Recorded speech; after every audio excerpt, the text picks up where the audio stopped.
So let's go back to regulatory standards of our program, Canadian program. And the first on the list, which to me is kind of obvious where to start your practical approach to assessing candidates. We will talk about it later. Language requirements. It's CLB 5. Personally, I don't know about your practice guys, your practitioners, but I call it show up test. And that's what I tell my clients. It's a show up test. Don't be stressed. Register, show up. Okay. The second one is sufficient settlement funds. But pay attention. There are two standards. And I prepared a special chart for you, which you can use for your own purposes as my gift to you guys who attended this webinar, because it's very useful to have this kind of printed material on your hands when you assess the candidate. The second one is designated organization support. We dedicate a special part of this presentation today to designated organization, how they can support you, what's the difference, and obviously if I miss anything, you have all chances to ask me clarifying questions. The next one is minimal education requirements. Well, to be honest, there is none. And don't forget, if you didn't practice or approach the program for the first time and you search online or your clients search online, what they found? Well, they found old source. That's why I call internet a junkyard, because you don't know when people put information there or when information was valid. Is it current?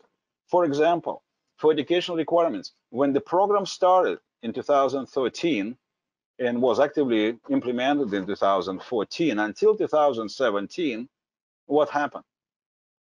Educational requirement was there.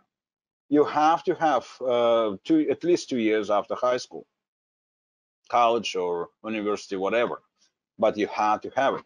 So now you don't. And that means anybody can apply. And that's a significant factor, because like imagine, I always tell people practical examples. Bill Gates is a dropout. Would old program accept Bill Gates if his genius apply here and try to get through? No, but now he can. And next one is minimal business experience. Again, there is none. It's a plus, it's advisable, but only for supporting organizations, for people who actually assess you, because they want to see where you're coming from. But there is no requirement, which is great, because for entrepreneurial program, and we will address that issue of comparison between PNP, for example, and this program, startup visa program, and you will see in practical terms how that difference is significant. The next one on the list is innovative idea or know-how, as people call it.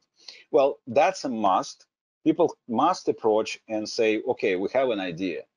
It cannot be any silly idea that every day use and just a different implementation. I dedicated a special part of this. I promise organizers to keep it very entertaining. I think it is, because we will talk about practical situations on the market. And last but not least, qualifying business venture. That's a big, not that rare that I hear people coming and saying, why are you asking about participation in business? Why business venture is so critical? I talked to this lawyer, to that lawyer, this consultant, that consultant, and they told me do nothing, just pay. We will go through process without you participating, and there is no need to open business venture because you're not here. Nothing can be further from the truth, because that's direct lie. That's one of the qualifying factors to have business active and operational. That's why in this presentation, I put it together for you guys to practice and understand.